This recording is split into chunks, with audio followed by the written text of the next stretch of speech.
audience and everyone here today. Assalamualaikum warahmatullahi wabarakatuh. First of all, I like to thank the Almighty God.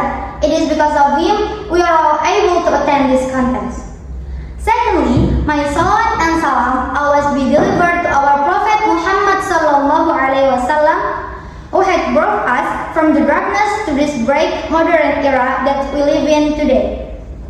And last but not least, I like to thank the judges for giving me this very special opportunity to compete in this contest. Ladies and gentlemen, good afternoon. My name is Salma and I'm from Assai'diyyah Senior High School. Standing here before you all to deliver my speech. I hope you're feeling as amazing as I'm right now. Tough to be honest, I'm a little bit nervous. But I'm not here to tell you about what I'm feeling. Instead, I will tell you about why English is a universal language. Around 100 countries in the world now admit English as the main language or secondary language in their country.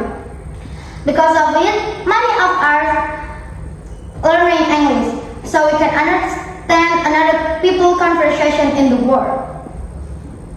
But like this asked question by our friend, why English can be an international language? Why not Indonesian, Japanese, or Minang language? If we look from the history, since ancient Rome era, we realize we need a main language that many people can understand or call as lingua franca. From its history, lingua franca has been changed frequently for all the era.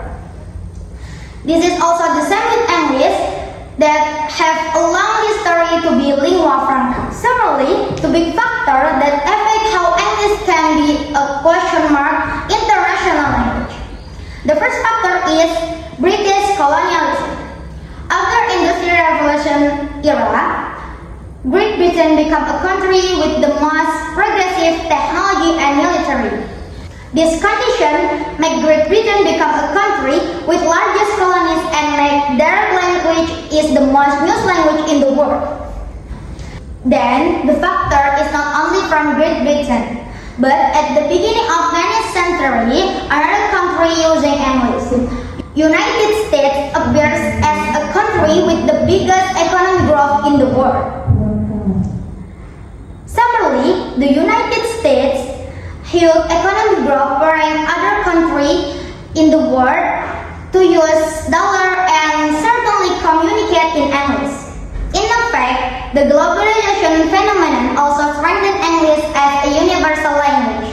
In globalization phenomenon, a lot of companies in foreign media, especially from United States, establishing their office in other countries. As a result, many of us learning English. So we are accepted to work in that foreign company that certainly providing a big salary.